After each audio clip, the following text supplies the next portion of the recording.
Hello, Namaskar, Khambagani people. Welcome back to my channel, Professor Tiwari. My name is Amrita. So, in the last class, we have discussed the fundamental unit of life, that is cell, from class 9th. So, today we're going to start a new chapter, but that is from class 10th, and the name of the chapter is Life Process. Life Process is the first chapter in biology. So, let's begin. But before beginning the chapter, let's discuss its content first. So, chapter is Life Process.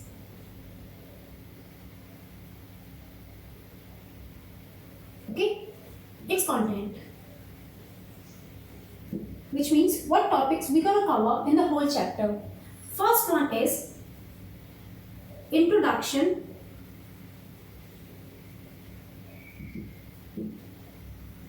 to life process. Okay. Second one is nutrition. Third, respiration.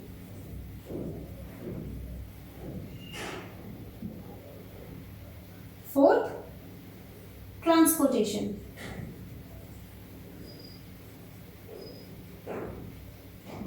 And last, that is the fifth one, is excretion. Okay, so these are the contents of the chapter. That is, the first one is introduction to life process, second is nutrition, third one is respiration, fourth is transportation, and the last one is excretion. Okay, so we'll start with the first topic from the content, that is introduction to life process. So let's begin with it.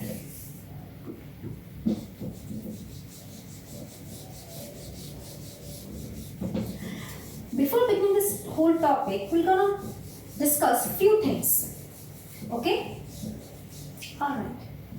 I just love the name of the chapter too. Okay. So, first topic is introduction to life process. Okay? Fine. So before starting this chapter, we have certain questions that we need to answer before discussing what is life process. Okay, so what things or how you will analyze that something is alive, an organism is alive or not, like for humans or for animals? What you see? You see their basic functions, like are they eating, are they moving, are they talking, are they laughing? If they are performing any of these physical activities or some other physical activities, then they are considered to be as alive. So the first question is that arises over here is, how will you differentiate, I'm just writing the short form, between an organism, which means animals and humans, alive or not? Okay, so this is the first question that we're going to discuss. And what we have discussed in this one, that if the organism, whether it's an animal or it's a human, it is performing any kind of a physical activity, it will be considered as alive. So answer is physical activity. You can consider all the physical activities: eating, moving, sleep, laughing, or might be talking, any physical activity, running, exercising, any kind of a physical activity, it will be considered as the organism is alive. But all of these physical activities can only be considered as when the organism is alive. With this comes up our second question. So the second question says, if the organism is sleeping, okay, what about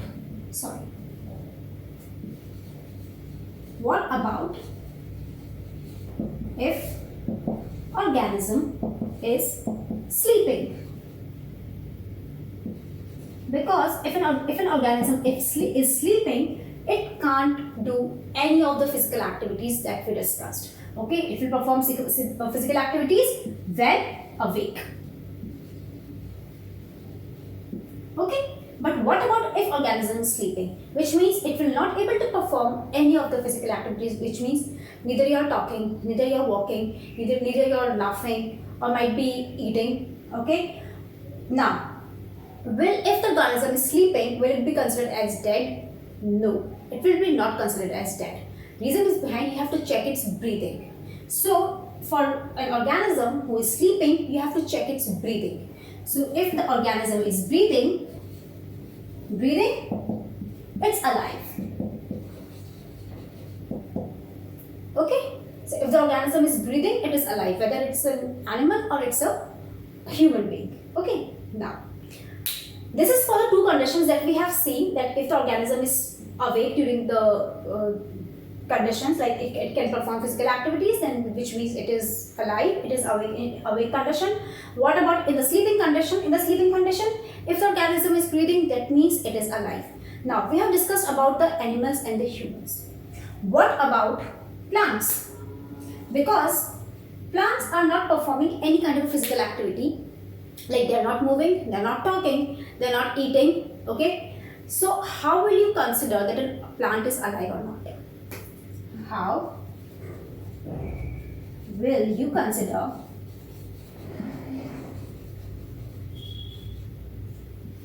plant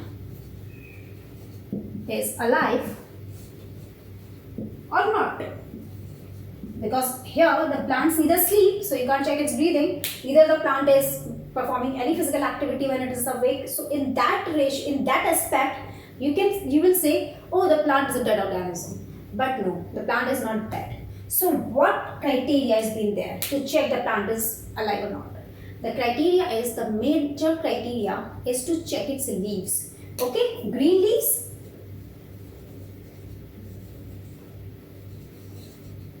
which means the plant is alive. Okay, because you can say green leaves, you can say fruits, you can say flowers which are present on the plant.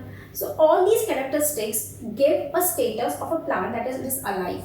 Okay, but there are certain plants, those who don't have the green leaves. What about them? Can you name any plant which have colored leaves? Suppose now, if the plant has a colored leaf, in that condition what will happen? Because what we have studied or what we have seen over here is that we can only considering if a plant is alive when it has a green leaves. But what about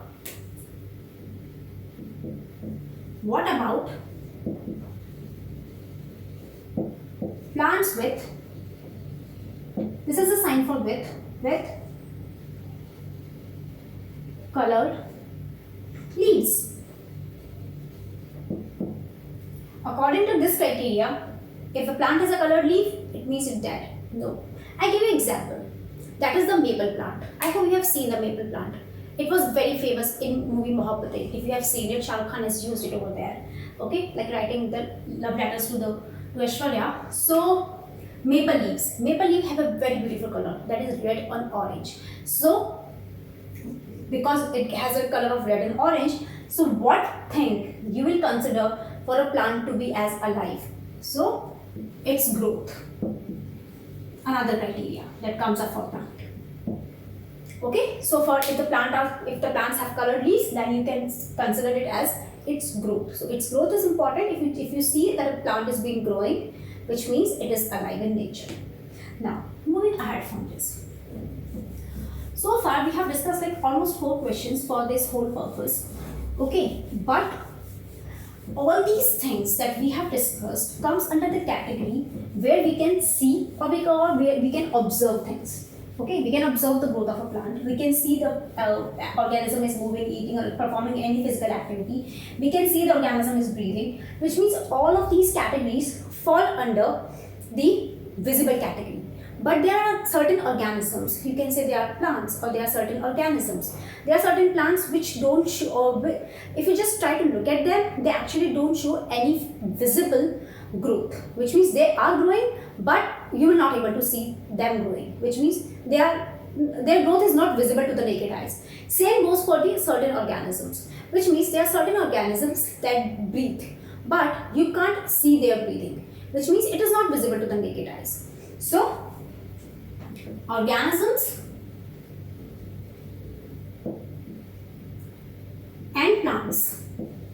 certain plants, certain organisms and plants, growth and breathing is not visible to naked eyes. Okay, we have discussed this thing. Alright. Now, if none of these activities, which means neither the growth, neither the breathing, nor the physical activity, if none of these categories are being there, we can't see them. Can we consider that the plants are dead or the animal or the organism is dead? No, we can't consider it, because there are certain organisms are being there which are actually microscopic in nature, you can say, or their whole structure has been like that, that even if you try, you won't be able to see them growing or see them breathing. So actually visibility is not an enough criteria.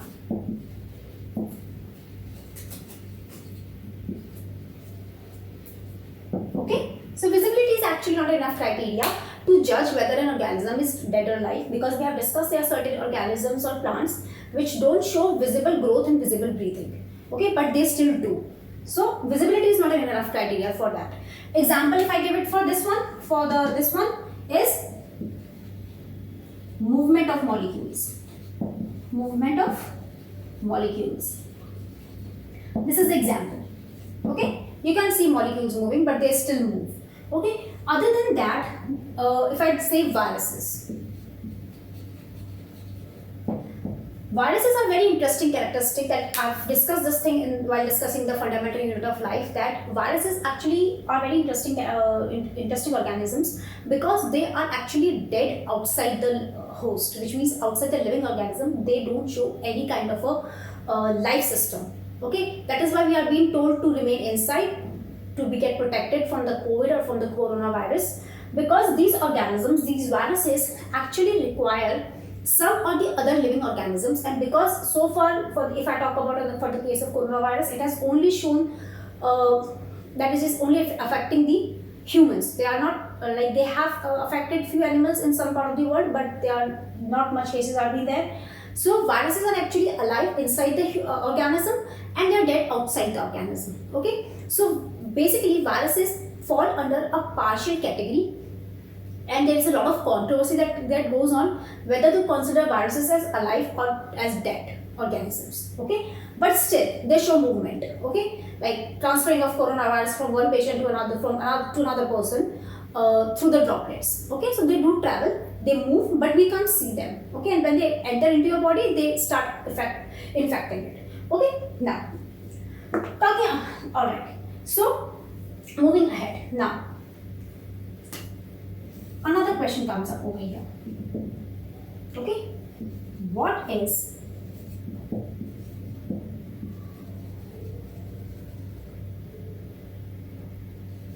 movement of life? Why life movement is so important? Okay, why life movement is so important? See, there are several organisms out there.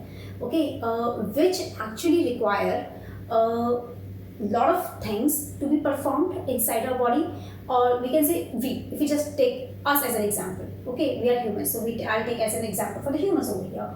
So there are several processes that takes place inside our body. Okay, like when we eat, so digestion has been going on, we breathe, the respiration process is another thing which goes on, excretion has been there, and transportation has been there. So there are many life processes which goes on simultaneously inside our body. So it is very important to what is movement of life, or why movement of life is so important for us to keep us alive. Okay, to keep us alive, it is very important. Now, what is movement of life, or why it is so important? It is because it keeps us alive.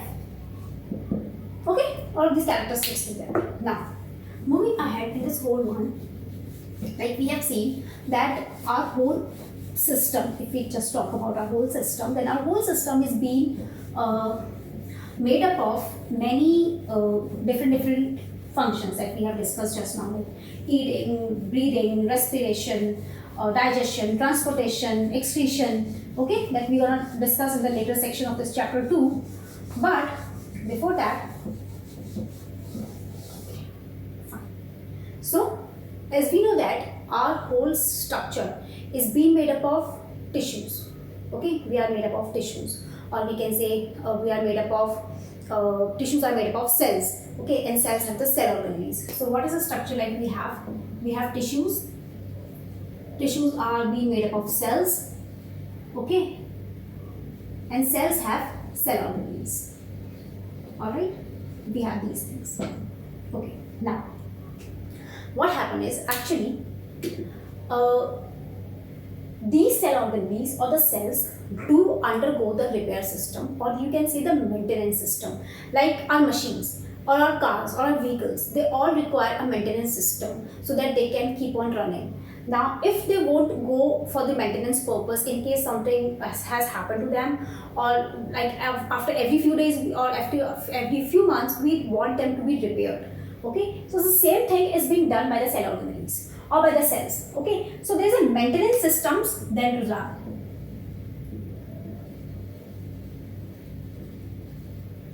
There is a maintenance job that is being there, which is performed by the cells. Okay, so the cells perform maintenance job. Now how this maintenance job is so important, and why is it so important? It is important because this maintenance job actually repairs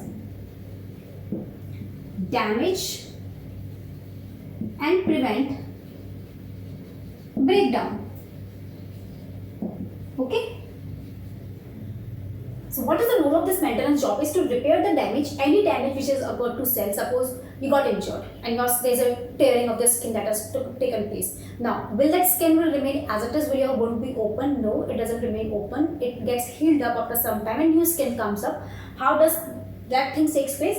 It is a maintenance job, and that is the repairing of the damaged part of your body, or to prevent any breakdown. If like there is a thing which is called damage of a cell, if because of an accident, okay, like some you got some injury and there's a wearing and tearing of the skin has taken place, or might be the cell has died, because each and every cell has its own lifespan. So the cell do die. Okay, now if the cell dies, what happens?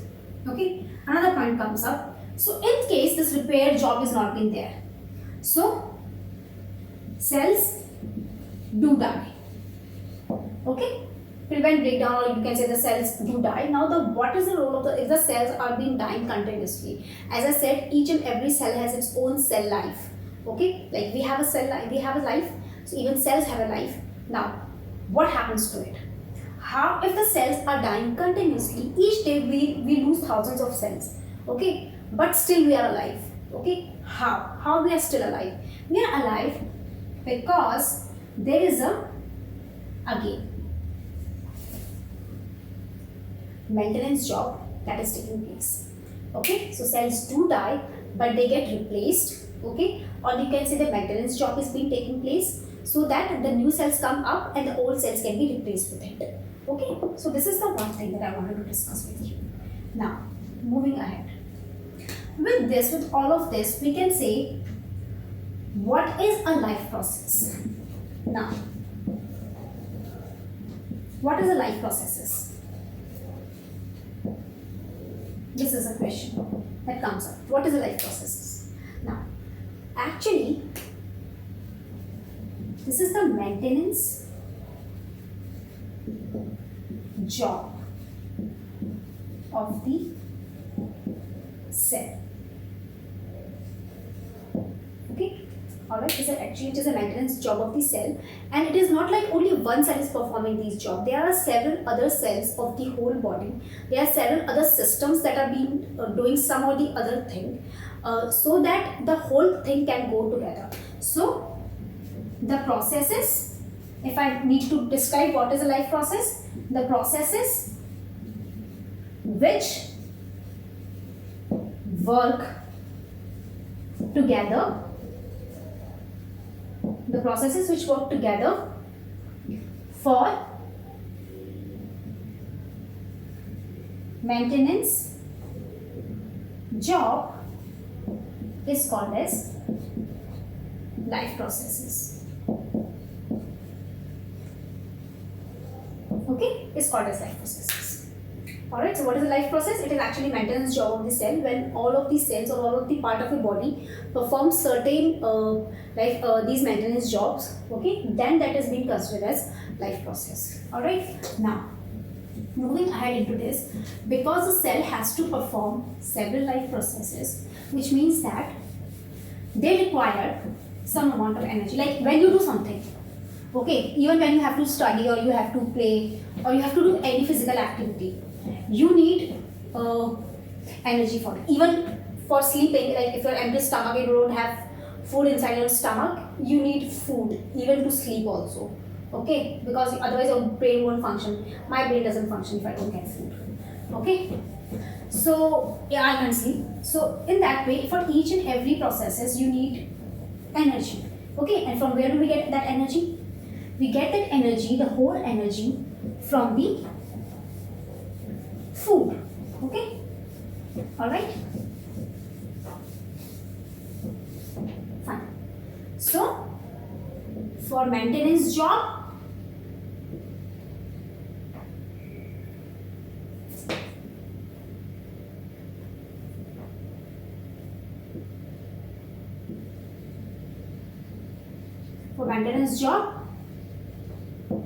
what we require?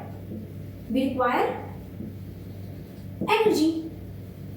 Okay, and from where do we get this energy? Get energy because the body requires energy, so we get energy from outside our body. Okay, because body doesn't have a system that it can, without getting anything, it can start producing energy of its own. Okay, all right, so from where do we get this energy? We get it from food, and we call it nutrition. Okay, so we call it, so for maintenance job, for every maintenance job or for every life process, we require energy, and we get this energy from outside our body, and we get it from food, and that is being called as nutrition. Now, talking about nutrition. Okay, now moving ahead, like this is for each and every organism that we have. Okay, whether it's a unicellular or multicellular, they both require food for the processes to take place, because that is how they get their energy from.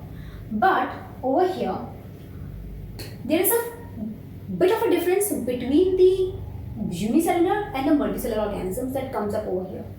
Okay, like if I talk about unicellular organisms,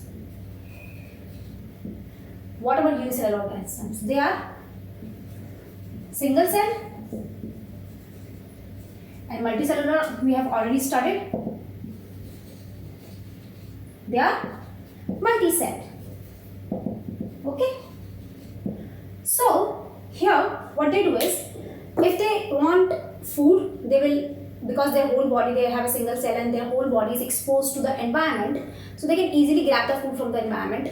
And if they want anything else to digest their food, they get it from the environment. But that is not the case with the multicellular organisms. With the multicellular organisms, we have different organs to perform different functions, which means we have specified organs for specific functions. Okay, so like what are the other things? Because see, I have told you that there's a food digestion that takes place. We require energy, okay, for all the processes. All right, but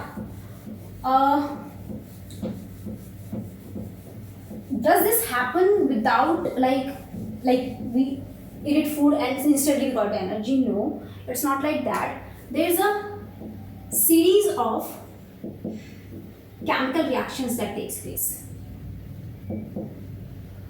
Okay, there is a series of chemical reactions that takes place, and one of the most common chemical reaction is oxidation, reduction, reaction. Okay, all right. So there is a series of chemical reaction that takes place, and oxidation reduction reaction is the most common one, because I would say,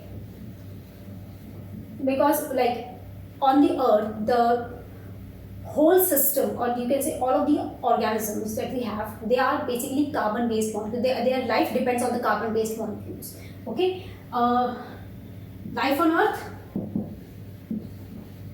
depends on what? depends on carbon based molecules. Alright, which means our food is also carbon based, right? Our food is also carbon based, which means that. Okay, now what happens is, as I was talking about the oxidation reduction reaction, so what happens is, because we have different organs to perform different functions, which means our mouth will gonna take the food, but the very important thing, that is the oxygen. I was talking about oxidation reduction reaction. How does this oxygen helps in that? Oxygen is being taken by the lungs. So we breathe and all of this food go. Okay. So food and oxygen. I'm writing O2 taken by different organs. Okay. And processed, which is called as respiration. So what is respiration actually? Respiration is actually breaking down of food molecules with the help of oxygen for the cellular requirement or for the fulfillment of cellular needs. Okay, that is being called as respiration. So what we have discussed, series of chemical reactions takes place, oxidation reduction reaction takes place. One of the most important one is oxidation reduction reaction. Because life on earth depends on the carbon based molecules, so most of our food also contain carbon based molecules, and food and oxygen is taken by different organs in the multicellular organisms. So the whole process is being called as the respiration process. Other than that, there is one more important thing is that, as I told you, that life on the earth depends on carbon based molecules and food is also based on carbon based molecules. But there is a very important thing is that not all the food that we can consume, we can't consume all the food. Can we consume fodder? No, we can't consume fodder. Why? Because the carbon molecules present in the fodder has a much more complex structure. Okay, and our digestive system can't digest it directly. Okay, so but cows can easily eat fodder, or the buffaloes can easily eat fodder. Okay, so different organisms, according to the complexity of their body structure, they have the capacity to digest different type of carbon based molecules. Okay, all right, fine. Okay, so we have almost done with the introduction, but there's some more points are being remaining in this whole topic. But we'll do one thing, we'll do it in the next lesson or in the next class. Tomorrow we'll discuss the remaining part of the introduction to life process, and we'll start with a new topic, that is nutrition. If you have any doubts, comments or suggestions, please drop them in the comment box below, and please please subscribe, share and like our channel, and don't forget to press the bell icon for more updates. Thank you. Bye.